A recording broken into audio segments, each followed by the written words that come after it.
guest tonight is an acclaimed culture critic and author of the best-selling books Hunger, Difficult Women, and Bad Feminist. She's also pretty much the best thing that ever happened to Twitter. Please welcome Dr. Roxane Gay.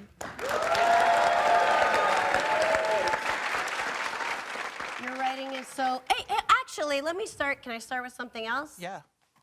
We just found out that Doug Jones won Alabama.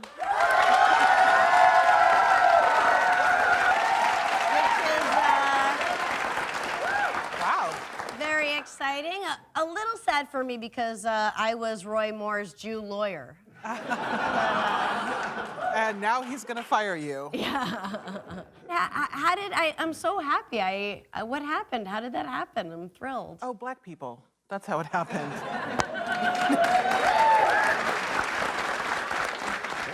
I need to write a thank you note to black people. You do. 20% more black people turned out for this election than for the presidential election. Black women voted for Doug Jones at 97%. Oh.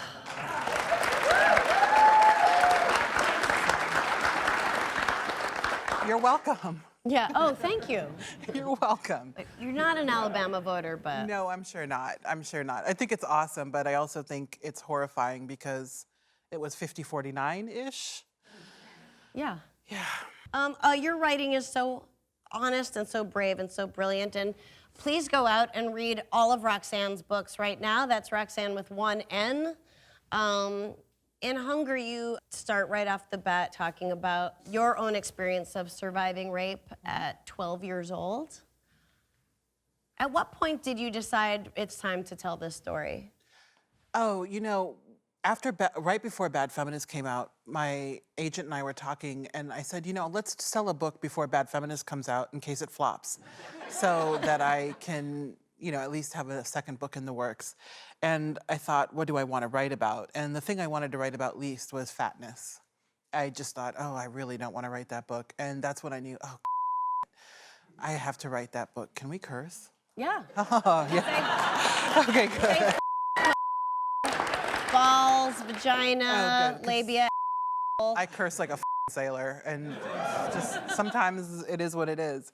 And so I realized, because I was so scared, that this was the book I had to write. And to write about fatness, I have to write about being gang raped at 12. And yeah, it wasn't great. And it's been a while. It's fine. I'm 43. I gained a lot of weight in response because I just thought, if I'm bigger, they won't hurt me again because I'll be able to defend myself, or they won't be interested in me anymore.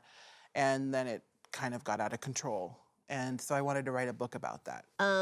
There's been kind of like, in the past several months, this nationwide breaking of silence about rape culture and sexual harassment. And in my opinion, Hunger was kind of at the forefront of that. And why do you think this is a national tipping point at this right now? That's a good question. I think women have just had enough. Like, enough. We've been dealing with this forever. Our mothers dealt with it, our grandmothers dealt with it, and we see so many mediocre men thriving because of their mediocrity rather than in spite of it. And sometimes it's time to just say enough. These are the things that have happened to me, and these smug don't get to sit around reaping the benefits of my labor, and it's wonderful to see.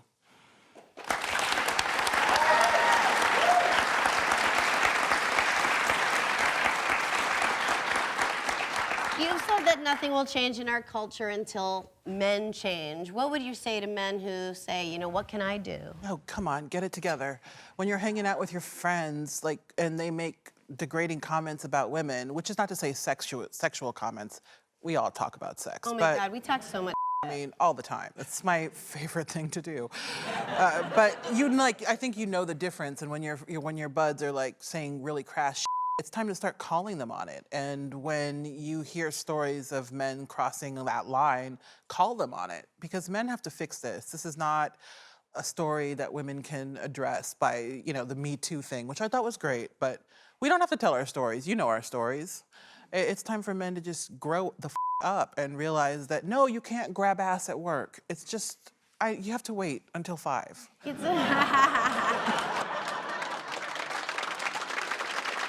Okay, we're living in aggressively awful times. We are. What keeps you hopeful? Are you hopeful? No. No. But sometimes, you know yes. what I relate to you is when you say, I could have done this, I should have done this, but I was tired. Yeah. I feel like we're being rope-a-doped by insanity. We are. I mean, every single day there are like 100 news stories when there used to be like 10. And that was manageable. And now it's just unmanageable. And things that would normally be on the front page are on the 23rd page of the paper because so much batshit stuff has happened since 5 a.m. when the president woke up and decided to use his fat fingers on his phone. I don't use fat as an insult there. It's just a fact. And it's just hard to keep up, and it's hard to believe that there's going to be a way out of this. And so it is hard to feel hopeful and energized, but at the same time, don't worry, I got you. You know, I do feel hope, and I do that because life is long, and presidents aren't. They just can't last more than 8 years, thank goodness. And so, I just think that the resistance that we've seen since Trump was elected and inaugurated has been really encouraging. I've been really surprised by it, quite honestly, because I was so stunned by the election and so disappointed in most of America that I couldn't believe that we could rise above it, but we have. And also, it's making for a lot of great writing, which is so shallow, but true. If you could have one wish come true, one wish, would it be world peace or Channing Tatum any way you want him? I shouldn't have to think about this. No, you shouldn't. This is the world. Well, because one is already a possibility, I'll go with world peace. Secret project! I know that you're a good Catholic girl. I am. And I got you a Christmas present. Okay, so open it up and you have to guess what it is first. Okay, who's on the wrapping? It's my head. Oh, sorry, it looks different. Oh. You know what it is? It is, it's what I want. It's a nose mitten. It's a nose mitten. Show the tweet. Oh my God. So Roxane tweeted this, and one of the writers on our show, Deanna Reason, oversaw it, and she's laid up from knee surgery, and well, she's been recovering. She made you a nose mitten. Thank you, Deanna. Wow. Thank you so much. I mean, do you want to try it on? You don't have to try it on. I'll try it on. I do love the construction of it. I love the box. I'm actually going to keep the box. You can The thing is, I'm actually going to wear it. Deanna's gonna die. Okay. Thank you so much, Roxane. Oh my gosh, that is our show. I hope you all have happy holidays and most importantly, a Merry Christmas.